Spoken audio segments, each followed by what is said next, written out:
Last ക്ലാസ്സിൽ നമ്മൾ leave encashment salary എന്താണെന്ന് കണ്ടു. അതിൻ്റെ എക്സംഷൻ അതിൽ പ്രധാനമായിട്ട് തിയറി മിസ് ഒന്നുകൂടെ റീകളക്ട് ചെയ്യാണ്. Leave encashment salary received during the സർവീസിലിരിക്കുമ്പോഴാണ് കിട്ടണമെന്നുണ്ടെങ്കിൽ it is fully taxable. Then after retirement ആണ് കിട്ടണമെന്നുണ്ടെങ്കിൽ പാർഷ്യലി ടാക്സബിൾ. ആ പാർഷ്യലി ടാക്സബിളിൻ്റെ എക്സംപ്റ്റഡ് ലിമിറ്റാണ് മിസ് പഠിപ്പിച്ചത്. ഏതൊക്കെയാണ്?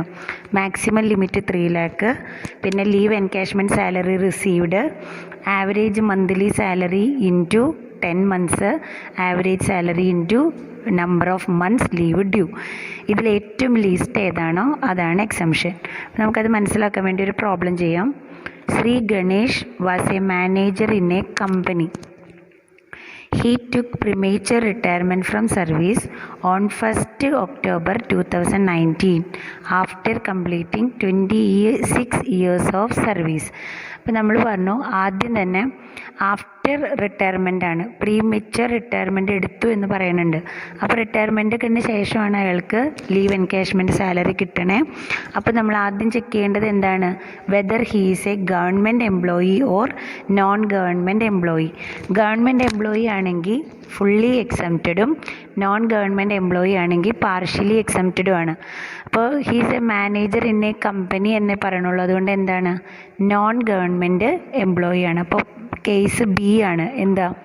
Leave encashment salary received after retirement, പിന്നെ നോൺ ഗവൺമെൻറ് എംപ്ലോയി. അപ്പോൾ പാർഷ്യലി എക്സംപ്റ്റഡ് ആണല്ലോ. അതെ. ഇനി 26 വർഷത്തെ സർവീസ് കഴിഞ്ഞിട്ടാണ് അയാൾ റിട്ടയർഡ് ആവണേ. His average salary for the last 10 months was 8,890 and he was getting DA of 800 per month, which was treated as salary for the purpose of retirement benefit. അപ്പോൾ ഇവിടുത്തെ salary എന്ന് പറയുന്നത് basic salary plus DA forms part of salary plus commission on turn over basis. നമ്മുടെ HRD ഒക്കെ same സാലറിയാണ് ഇവിടെ. അപ്പോൾ അദ്ദേഹം retired ആകുന്ന ലാസ്റ്റ് 10 monthsൻ്റെ ആളുടെ ബേസിക് സാലറി എന്ന് പറയുന്നത് 8,890 ആണ്. അതോടൊപ്പം റിട്ടയർമെൻറ്റിൻ്റെ ഭാഗമാകുന്ന DA 800 per month വെച്ച് DA അയാൾക്ക് കിട്ടുന്നുണ്ട്. അപ്പോൾ അത് രണ്ടും അടങ്ങുന്നതാണ് അയാളുടെ ആവറേജ് സാലറി. ഇനി he had availed 19 months earned leave while in service. ഈ 26 വർഷത്തെ സർവീസിലിരിക്കുമ്പോൾ അയാൾക്ക് 19 മാസമാണ് അയാൾ ആകെ എന്തെടുത്തിട്ടുള്ളൂ? ലീവ് എടുത്തിട്ടുള്ളൂ. അതിനൊക്കെ പ്രത്യേകതകളുണ്ട് കേട്ടോ, പ്രത്യേകം നോട്ട് ചെയ്യണം. അയാൾക്ക് എത്ര ലീവ് അവെയിൽ ചെയ്യാൻ പറ്റും, അതിലെത്ര ലീവ് അവെയിൽ ചെയ്തിട്ടുണ്ടെന്നുള്ളത്. അപ്പോൾ ആകെ 19 മാസത്തെ ലീവ് അയാൾ എടുത്തിട്ടുള്ളൂ. ഇനി നോക്കൂ, on the basis of 30 days leave for every year.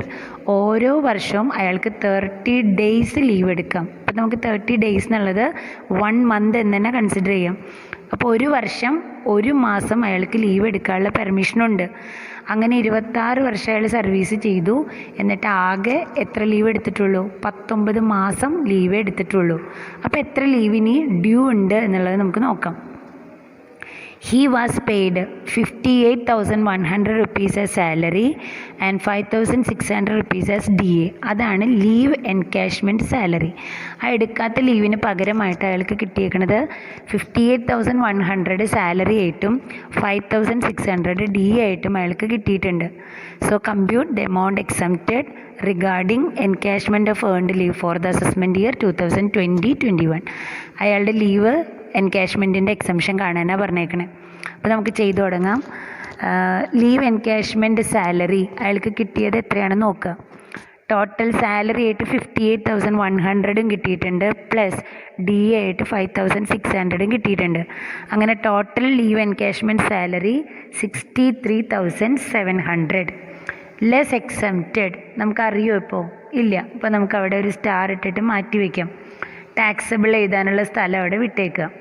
എന്നിട്ട് എമൗണ്ട് ഓഫ് എക്സംഷൻ അതിലാദ്യത്തെ ഒരു ഡൗട്ടും ഇല്ല, മാക്സിമം ലിമിറ്റ് 3 lakh എടുത്ത് എഴുതാം. 2 ആവറേജ് സാലറി ഇൻറ്റു 10 months. അപ്പോൾ ആവറേജ് സാലറി എത്രയാണ്? ലാസ്റ്റ് റിട്ടയർഡ് ആവണ മാസത്തെ ആവറേജ് സാലറി നോക്കൂ, 8,890 പ്ലസ് DA അതിൻ്റെ ഭാഗമാണെന്ന് പറഞ്ഞേക്കണതുകൊണ്ട് അതും കൂടെ ആഡ് ചെയ്യുക. അപ്പോൾ 8,890 പ്ലസ് 800. അപ്പോൾ നമുക്ക് 96,900 എന്ന് ആൻസർ കിട്ടും. ഇനി third one, average salary into number of months leave due. അപ്പോൾ നമുക്കവിടെ ആവറേജ് സാലറിയിൽ മാറ്റമൊന്നുമില്ല. 8,890 പ്ലസ് 800 തന്നെ, അപ്പോൾ 9,690 എന്ന് കിട്ടും. Into number of leaves due, അത് നമുക്ക് ഡയറക്റ്റ് തന്നിട്ടില്ല, കണ്ടുപിടിക്കണം. അതിനാണ് മിസ് അവിടെ ഒരു സ്റ്റാർ ഇട്ടേക്കണേ. അപ്പോൾ നമുക്കത് കണ്ടുപിടിക്കാൻ എങ്ങനെയാണെന്ന് നോക്കൂ. ലീവ് അലൗഡ് പെർ ഇയർ, ഒരു വർഷം നമുക്ക് അലോ ചെയ്തേക്കുന്ന ലീവ് എന്ന് പറയുന്നത് 30 days ആണ്. 30 days ഈക്വൽ ടു 1 month. അപ്പോൾ ഒരു വർഷം ഒരു മാസം നമുക്ക് ലീവ് അലൗബിൾ ആണ്. അങ്ങനെ അയാളുടെ total leave allowed four 26 years. അയാളുടെ ടോട്ടൽ സർവീസിൽ ഉണ്ടായിരിക്കുന്നത് എത്രയാണ്? 26 years. അപ്പോൾ 26 years കൊണ്ട് അയാൾക്ക് എടുക്കേണ്ട ലീവ് എത്രയാണ്? 26 into 1, ദാറ്റ് ഈസ് 26 months. ഇനി അയാൾ എടുത്തേക്കുന്ന ലീവ്, ടോട്ടൽ എടുത്തേക്കുന്ന ലീവ് എന്ന് പറയുന്നത് ഓൾറെഡി പ്രോബ്ലത്തിൽ തന്നിട്ടുണ്ട് 19 months എന്ന്.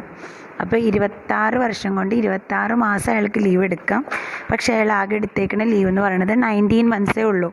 അപ്പോൾ ലീവ് ഡ്യൂ, ഇനി ബാക്കി എത്ര ലീവ് അയാൾക്ക് ഡ്യൂ ഉണ്ട്? 26 മൈനസ് 19. 26 മൈനസ് 19 എന്ന് പറയുമ്പോൾ എത്രയാണ്? 7 months ലീവേ അയാൾക്ക് ബാക്കി ഇനി എടുക്കാനായിട്ട് ഉള്ളൂ. അപ്പോൾ നമുക്ക് ലീവ് ഡ്യൂ ഒന്നും കൂടി മിസ് പറയാം. ഒരു വർഷം ഒരു മാസമാണ് അയാൾക്ക് ലീവ് പറയുന്നത്. 30 days എന്ന് പറഞ്ഞാൽ 1 month. അപ്പോൾ ഒരു വർഷം ഒരു മാസമാണ് അയാൾക്ക് ലീവ് എടുക്കാവുന്നത്. അപ്പോൾ 26 വർഷം കൊണ്ട് അയാൾക്ക് എടുക്കാവുന്ന ലീവ് എന്ന് പറയുന്നത് 26 മാസമാണ്. പക്ഷേ അയാൾ ആകെ എടുത്തേക്കണ ലീവ് എന്ന് പറഞ്ഞിട്ട് പ്രോബ്ലത്തിൽ തന്നേക്കുന്നത് 19 months ആണ്.